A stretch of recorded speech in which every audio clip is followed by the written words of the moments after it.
بسم اللہ الرحمن الرحیم۔ بچوں کو موبائل سے کیسے بچائیں،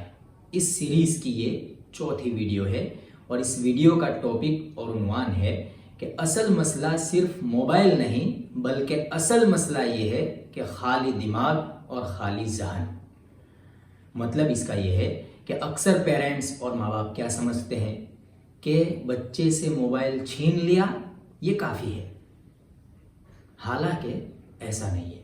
بلکہ اصل مسئلہ یہ ہے کہ بچے کے پاس کوئی میننگ فل ایکٹیویٹی نہیں ہے، کوئی ایسا کام نہیں ہے، کوئی ایسی مصروفیت نہیں ہے، کوئی ایسی مشغولی نہیں ہے کہ جس میں بچے کا دل لگے، بچے کو مزہ آئے، بچہ انٹرٹین ہو۔ ایسی کوئی ایکٹیویٹی نہیں ہے، ایسا کوئی کام نہیں ہے، اس لیے پھر بچہ موبائل کی طرف جاتا ہے اور موبائل کو اپنا بیبی سیٹر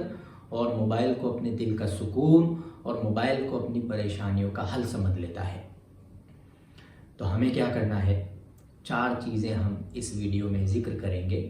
تو انشاءاللہ یہ چیزیں ہم کریں گے تو دھیرے دھیرے موبائل کا ایڈکشن اور بری عادت اور بری لت جو لگتی ہے بچوں کو وہ دھیرے دھیرے کم ہوتی جائے گی اور پھر ایک وقت آئے گا انشاءاللہ کہ وہ بالکل ختم ہو جائے گی۔ تو سب سے پہلا کام ہمیں یہ کرنا ہے کہ بچوں کو اچھے اچھے کھیل میں لگائیں، بچوں کے ساتھ پیرنٹس اور ماں باپ بھی انٹریکٹ ہوں، بچوں کے ساتھ کھیلیں، ایسے کھیل جن میں بچوں کو مزہ آئے۔ بچوں کو کھیل لگانے کا ایک طریقہ جیسے گاؤں دیہات میں یہ پاسبل ہے اور ممکن ہے کہ بھائی بچے کی عمر کے جو دوسرے بچے ہوتے ہیں تو ان کے ساتھ بچے کو کھیلنے کے لیے بھیج دیا، لیکن سٹیز اور شہر میں یہ مشکل ہوتا ہے کہ بچے کو گھر سے باہر کھیلنے کے لیے بھیج دے اکیلا، تو یہ مشکل ہوتا ہے۔ تو اس میں پیرنٹس کو بھی ساتھ دینا پڑے گا، ماں باپ کو بھی ساتھ دینا پڑے گا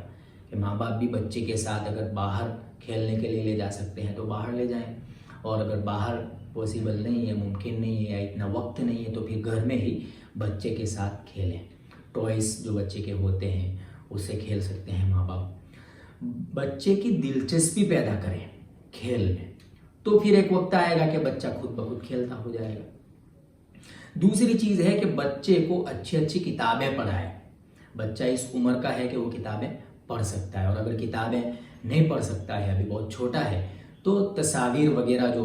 امیجز اور فوٹوز والی جو کتابیں ہوتی ہیں، بکس ہوتی ہیں، وہ بھی خرید کر ہم بچے کو دے سکتے ہیں، تو وہ اس میں ان تصویروں کو، فوٹوز کو دیکھے گا اور کسی نہ کسی طرح اپنا دل اس میں لگائے گا، بہلائے گا اپنے دل کو۔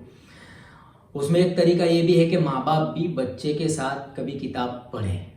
کبھی سنیں، یعنی کبھی ماں باپ پڑھ رہے ہیں بچہ سن رہا ہے، کبھی بچہ پڑھ رہا ہے ماں باپ سن رہے ہیں۔ تصویریں ہیں تو ماں باپ بھی بچے کے ساتھ بیٹھ کر دیکھیں، کہانیوں کی کتابیں ہیں تو ماں باپ کبھی کہانی سنائیں اور بچہ سنیں، کبھی بچہ سنائیں ماں باپ سنیں۔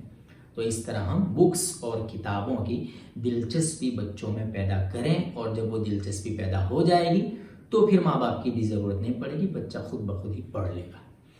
تیسری چیز ہے کہ فیملی میں جو لوگ ہوتے ہیں، فیملی انٹریکشن، بچوں کو فیملی کے لوگوں کے ساتھ وقت گزارنا ہم سکھائیں۔ اس کی ابتدا ماں باپ خود کریں۔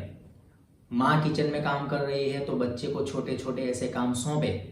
کہ بچے کو ایسا لگے کہ وہ بھی ممی کے ساتھ کچن میں کام کر رہا ہے۔ والد کو اپنا کام کر رہے ہیں تو بچے کو چھوٹا چھوٹا ایسا کام سونپے کہ بچے کو لگے کہ میں بھی والد فادر کے ساتھ کام کر رہا ہوں، اور اسی طرح جو بڑے بھائی بہن ہوتے ہیں وہ بھی ایسا کریں۔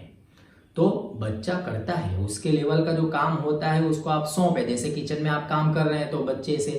پانی کا گلاس منگوا لیا، پلیٹ منگوا لی، پلیٹ رکھوا دی، کبھی پلیٹ اٹھوا لی، تو یہ چیزیں بچہ کرتا ہے۔ 2-3 سال کے بچے بھی کر لیتے ہیں، تو یہ بھی کر سکتے ہیں ہم۔ بچوں کو جوڑیں، کام میں جوڑیں۔ اور چوتھی سب سے اہم چیز یہ ہے کہ بچے کو دین سے جوڑیں۔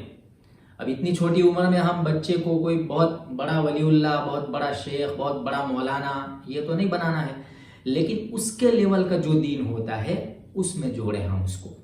ٹوٹی پھوٹی جیسے اس کے لیول کی نماز پڑھ سکتا ہے تو وہ اس کو پڑھائیں، اپنے لیول کا وہ وضو کرتا ہے تو وہ اس کو سکھائیں اور کرائیں، تسبیح پڑھنا سکھائیں، وہ بھی پڑھ لیتا ہے بچہ، وہ پڑھے گا، تختی پڑھتا ہے یا نورانی قاعدہ پڑھتا ہے، جو بھی بچہ پڑھتا ہے وہ اس کو پڑھنا سکھائیں اور اس کو پڑھنے میں لگائیں۔ تو دین سے ہم اس کو جوڑیں۔ تو یہ 4 چیزیں ہم کر لیں گے انشاءاللہ تو دھیرے دھیرے بچے کا جو موبائل کا ایڈکشن ہے، بری لت بری عادت ہے، وہ کم ہوتی جائے گی، اور پھر ایک وقت آئے گا کہ انشاءاللہ وہ عادت بالکل ختم ہو جائے گی۔